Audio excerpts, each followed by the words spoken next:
When I read her message, my chest tightened, but I forced myself to breathe slowly. She wrote, "Going on a sudden trip with my ex, hope you're okay."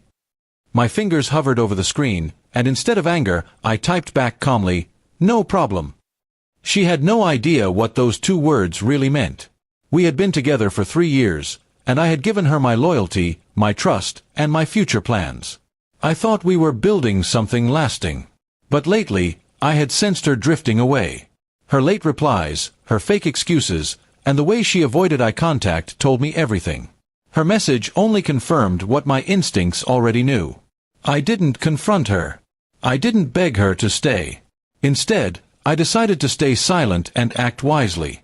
I had already started preparing for this day weeks ago. I knew she was still talking to her ex, and instead of fighting her about it, I quietly gathered proof. Screenshots, call logs, and photos, all saved neatly in a folder. The trip she was going on was not as sudden as she pretended. I knew where they were going, what hotel they booked, and even the exact time of their departure. Her ex had no idea that his social media was wide open, and I had eyes everywhere. That night, instead of sulking, I invited a few close friends over. They had seen how loyal I had been to her, and they knew how unfair she had been to me. I told them my plan, and they agreed I deserved better than to be treated like a fool. But my revenge wouldn't be loud or violent. It would be quiet, sharp, and permanent. The next morning, while she was busy packing for her sudden trip, I transferred my things out of the apartment. Everything I had bought, everything I cared about, I took it all. By the time she left, our shared home looked exactly as it did when I first moved in, empty. I didn't stop there. She had always relied on me for bills, rent, and expenses. Without telling her, I had slowly shifted everything into her name. The lease, the utilities, even the credit card she thought I was paying off, it was all hers now. By the time she returned, reality would hit her harder than any argument ever could.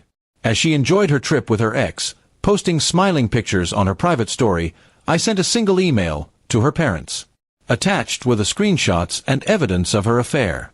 I wasn't cruel in my words, just factual. I knew how much she valued their approval, and I let the truth speak for itself. Then I walked away. I blocked her on every platform, changed my number, and left no trace.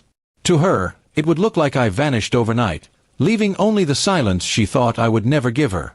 When she returned from her trip, I heard through mutual friends that she was shocked. The apartment was bare, the bills were waiting, and her parents were furious. Her ex, realizing the chaos she brought into his life, distanced himself within days. Suddenly, she had no one to lean on. She tried reaching me through mutual friends, begging for an explanation, but I stayed silent. My "no problem" reply was the last thing she ever received from me. It was my way of saying, I won't fight for someone who already chose to betray me. Over the next few weeks, I focused on myself. I poured my energy into work, picked up old hobbies, and surrounded myself with people who valued me. The freedom I felt was heavier than the love I had once given her, and it felt good to finally breathe without suspicion. She, on the other hand, sank deeper. Without her ex's support, without my help, and without her family's trust, she had nothing left but regret.